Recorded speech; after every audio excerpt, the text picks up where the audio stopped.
A atração a seguir é recomendada para todas as idades.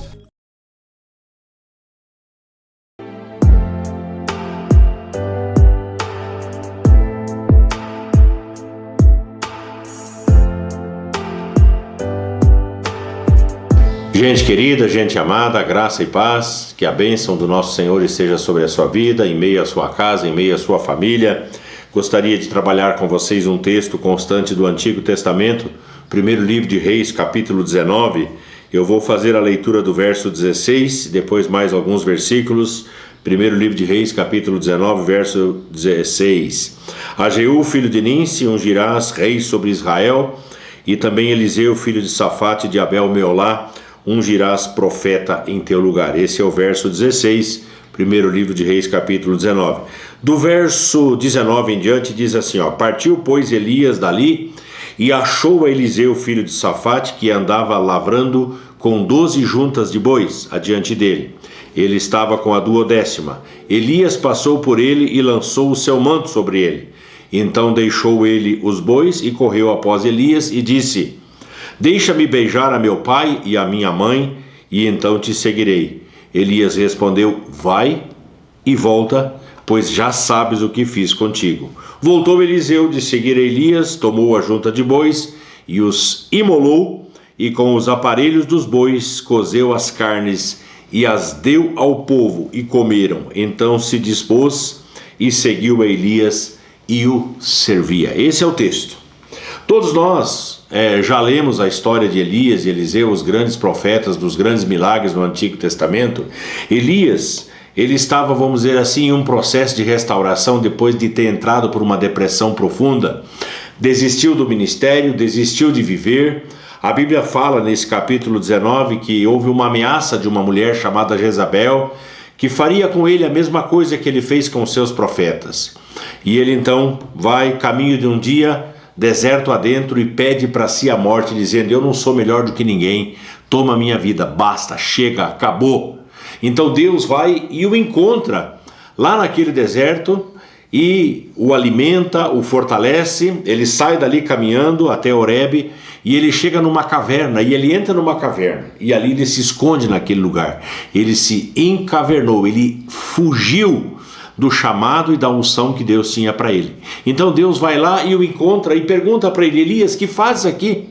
É como se Deus dissesse para ele: cara, aqui não é o seu lugar, eu tenho tanta coisa boa para fazer por você e por seu intermédio, e você está aí acabrunhado, você está aí escondido nessa caverna. Que fazes aqui, Elias? 2 vezes o Senhor pergunta para ele. Então é como se Deus estivesse dizendo para ele: olha, eu ainda não acabei a minha obra em você e nem por seu intermédio. Eu ainda tenho muito a fazer por seu intermédio. Então o que acontece? Nesse versículo que eu li, capítulo 19, verso 16, o Senhor diz para ele: olha, você vai ungir Ninsi, rei sobre Israel, e você vai ungir Eliseu, filho de Safate, de Abel-Meolá, profeta em teu lugar. Ou seja, quando aquele homem achava que o seu ministério tinha acabado, Deus ainda tinha coisa para ele. Ele falou: você ainda vai ungir um rei, e você ainda vai ungir um profeta em teu lugar. Ou seja, o teu ministério não vai ficar inacabado.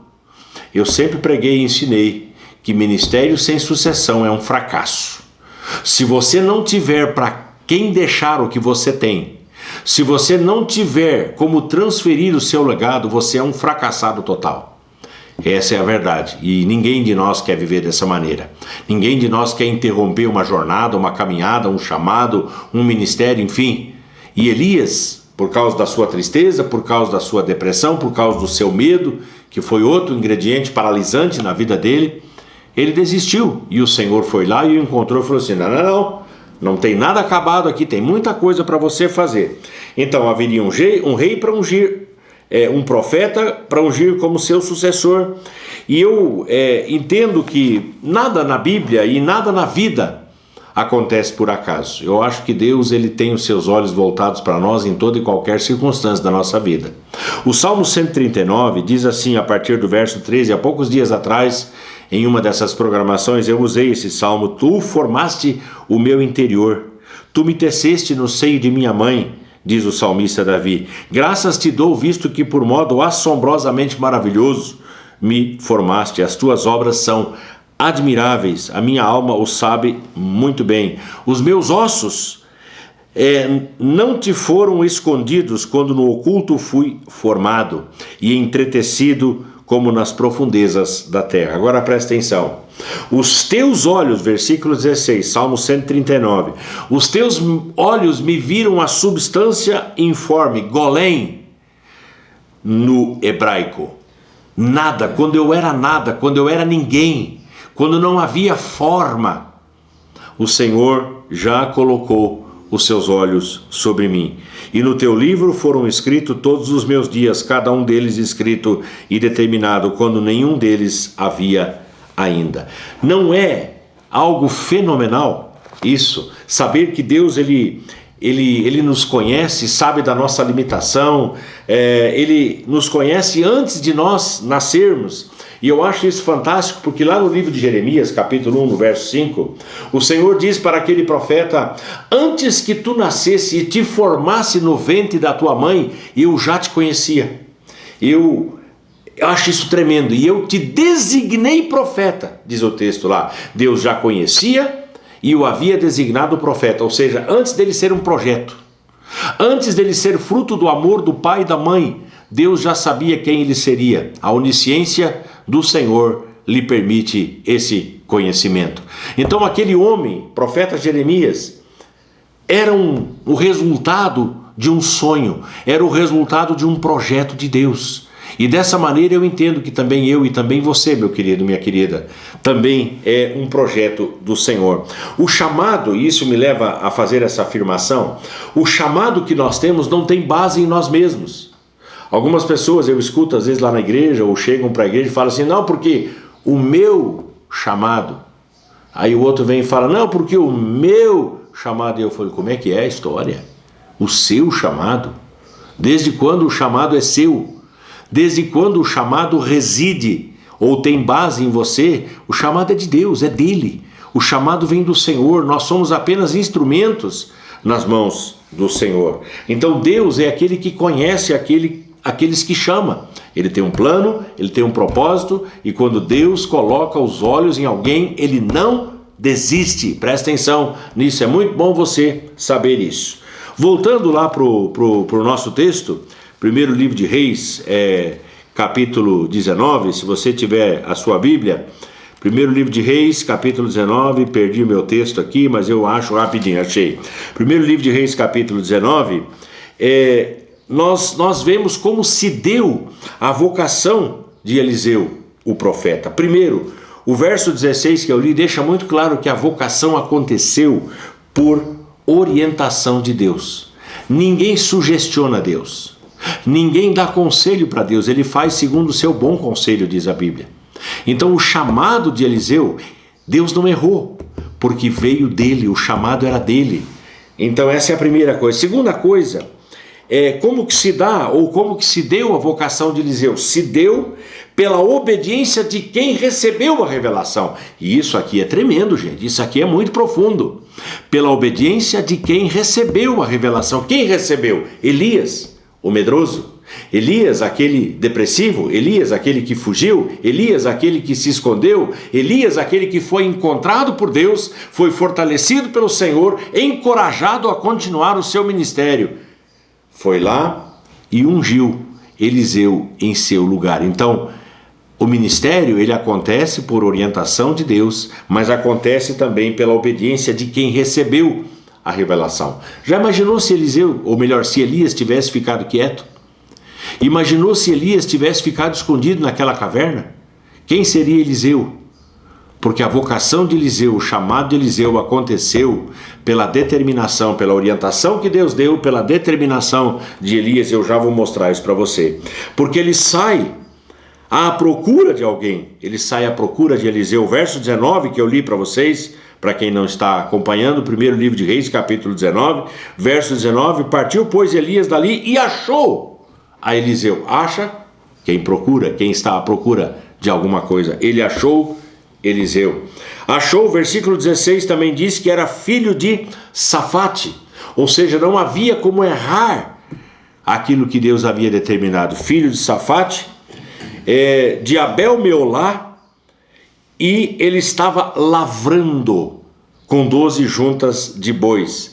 Então, às vezes, eu vou deixar o texto aqui marcado e eu vou pedir para você, para a gente fazer um pequeno excurso e um pequeno exercício, e nós irmos lá para o livro de Atos. Se você tiver a sua Bíblia aí, lá no livro de Atos, capítulo 9, eu vou te dar uma orientação e corrigir alguns ensinos errôneos que nós temos por aí, a partir do apóstolo Paulo. Eu vou falar aqui um pouquinho, não era o que eu havia me proposto, mas é interessante a gente falar um pouquinho sobre essas coisas, porque tem muita profecia e tem muita profetada. Tem muita gente querendo direcionar a vida dos outros. Eu falei esses dias na igreja que se eu fosse seguir aquilo que falaram ou profetizaram sobre mim, eu seria pastor na Amazônia, hoje em Manaus.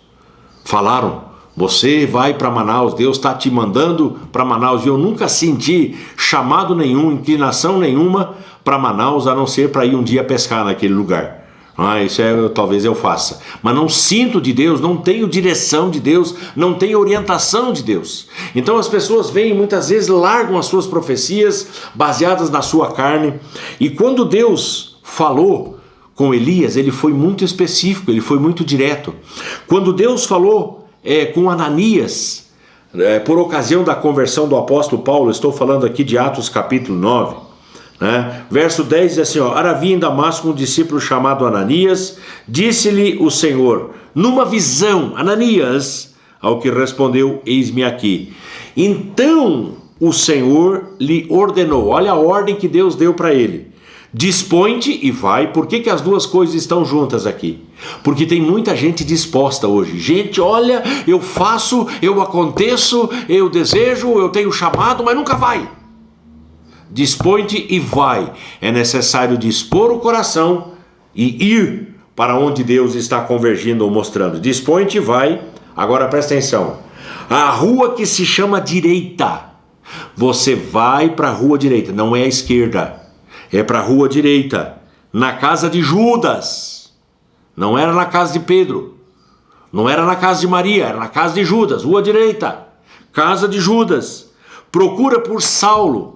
Não foi João, era Saulo, apelidado de Tarso, ou seja, nome e apelido, nome e sobrenome, pois ele está orando. Aí eu pergunto para você, teria como errar uma profecia dessa? Teria como errar uma ordem tão direta, tão afunilada? E é assim que Deus age, é dessa maneira que eu creio.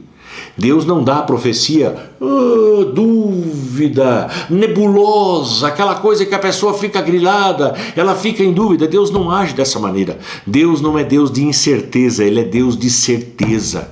Quando Deus fala, de fato é assim e de fato acontece. Então, voltando lá para o nosso texto, fiz esse excurso.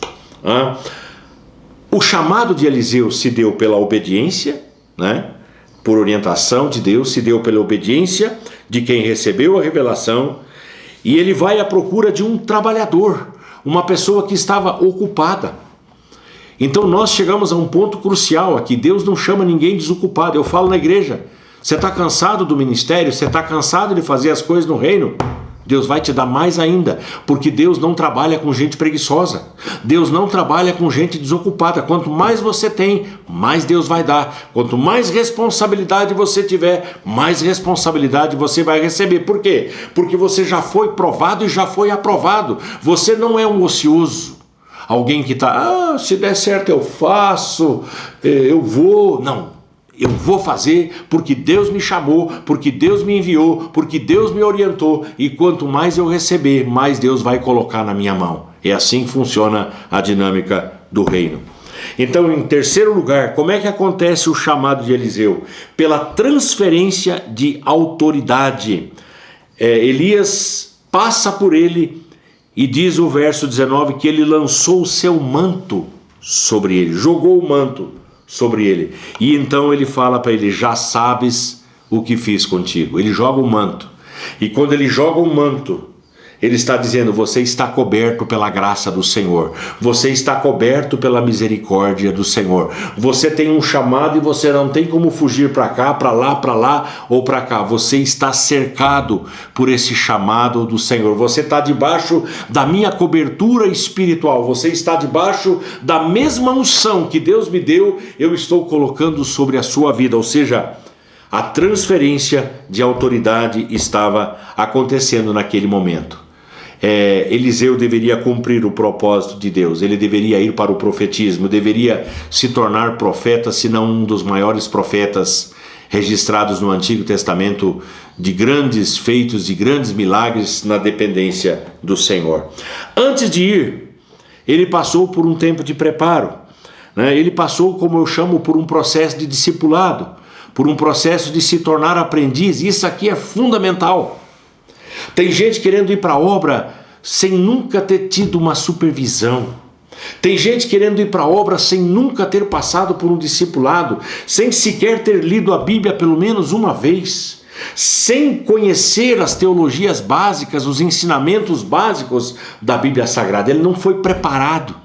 E gente preparada, gente despreparada, melhor dizendo, vai fazer bobagem, vai machucar pessoas, vai ferir pessoas. Isso é triste, é o que nós vemos muitas vezes. Então ele começa o ministério dele por baixo, ele começa servindo.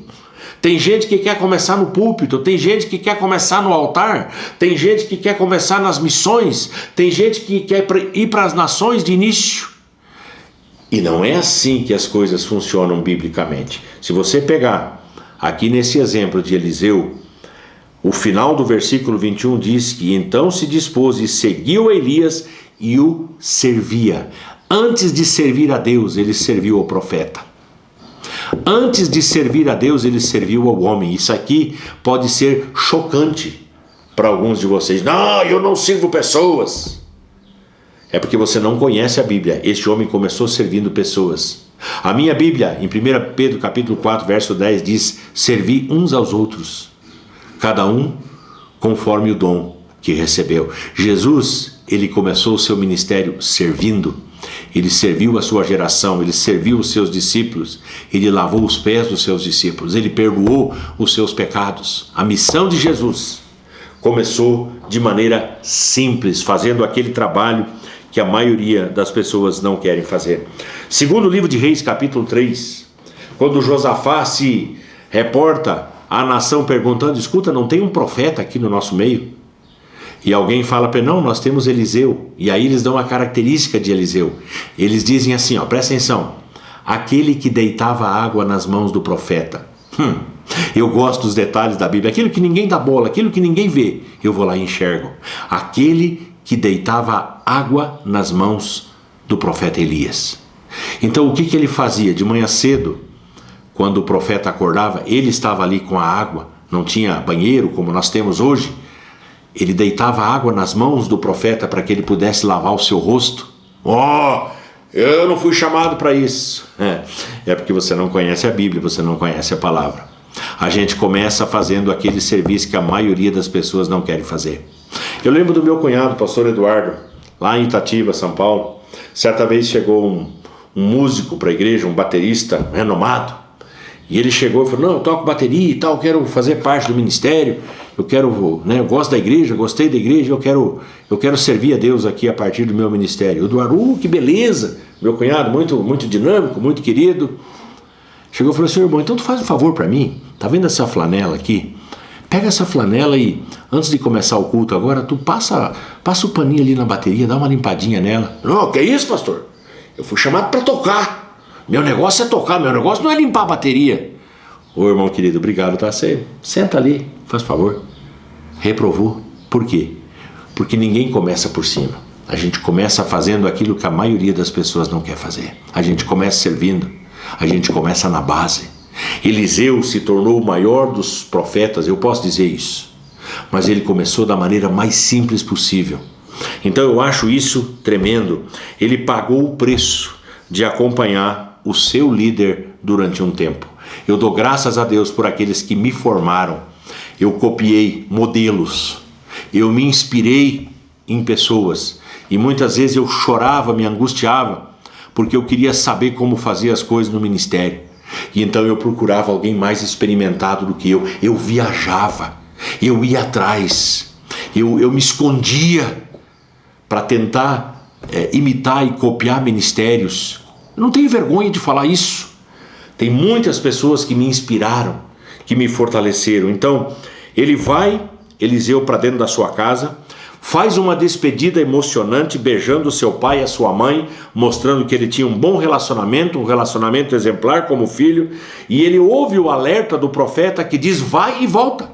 Por quê? Porque é muito bom ir para a casa de mãe, é muito bom ir para a casa do pai. Por quê? Lá é gostoso, lá tem a melhor comida, lá tem o melhor ambiente, então a gente vai e sente vontade de ficar. E o profeta Elias fala para ele: vai lá beijar o pai, vai lá beijar a mãe, dá tchauzinho pro papai, pra mamãe e volta, porque o teu chamado é no reino, você vai trabalhar pro Senhor. E então ele toma uma atitude radical e mata os seus bois, elimina a sua força de trabalho secular, usa as cangas dos bois como lenha, chama os amigos e fala: eu estou num projeto maior, eu estou num projeto vencedor, eu vou ser servo do Deus Altíssimo. Então ele rompe com a sua vida profissional, ele rompe com os seus laços que poderiam afastá-lo do projeto que Deus tinha. Todos têm esse chamado? Evidentemente que não. Mas para aqueles que têm o chamado, precisam tomar medidas drásticas para não voltar a andar segundo o curso desse mundo. Falei para você? Presta atenção, que Deus te abençoe. Vamos orar. Paizinho querido, eu quero te agradecer porque um dia o Senhor me chamou para te servir de tempo integral. E desde a primeira vez em que eu coloquei a mão no arado, jamais olhei para trás. Tua palavra diz que aquele que põe a mão no arado, olha para trás, é inapto para o reino de Deus. Ajuda esse que me assiste, essa que me assiste, a colocar as mãos no arado, olhar para frente, apesar da dureza da terra, da dificuldade do trabalho, que eles não desanimem, mas se sintam encorajados a fazer o que Elias e Eliseu fizeram, obedecendo ao teu chamado. Em nome de Jesus, abençoa esta casa, abençoa esta família. Em nome do Senhor Jesus nós oramos e agradecemos. Amém e amém. Gente amada, gente querida, fiquem todos debaixo da graça do Senhor.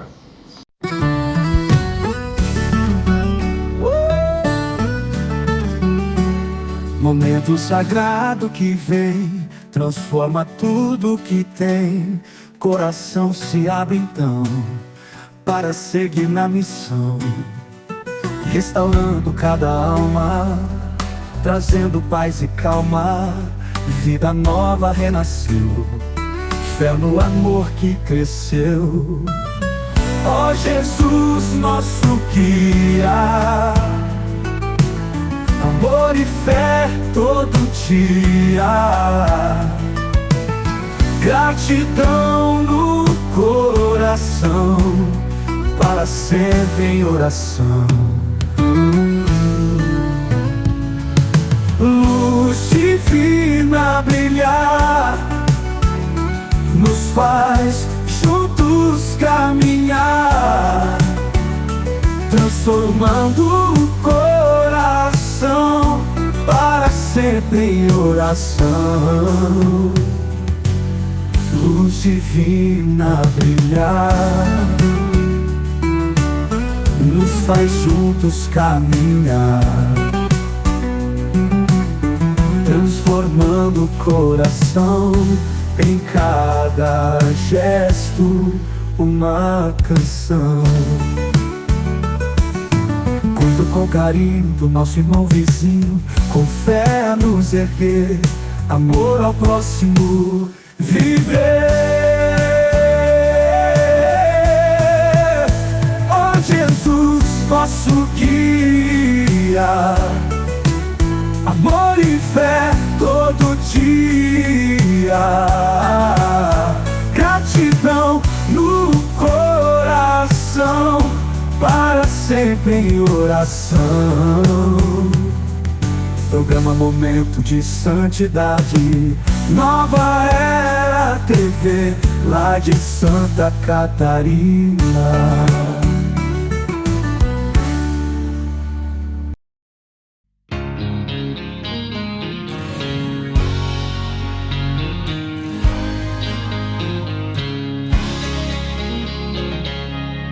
Eu sirvo um Deus que faz milagres todo dia.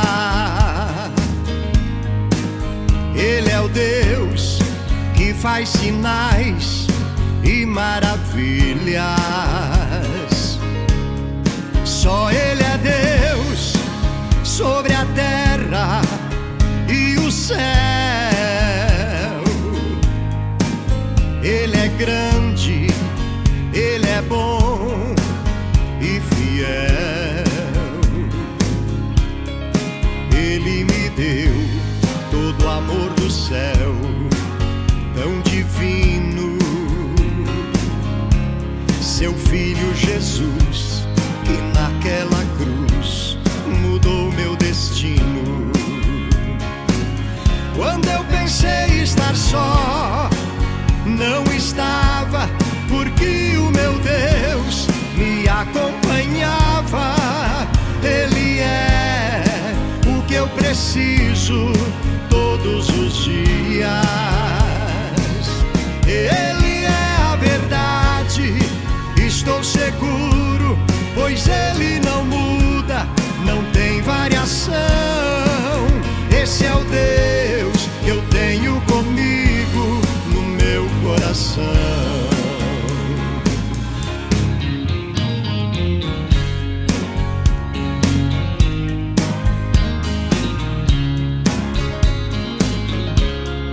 Eu sirvo um Deus que faz milagres todo dia. Ele é o Deus que faz sinais e maravilhas. Só Ele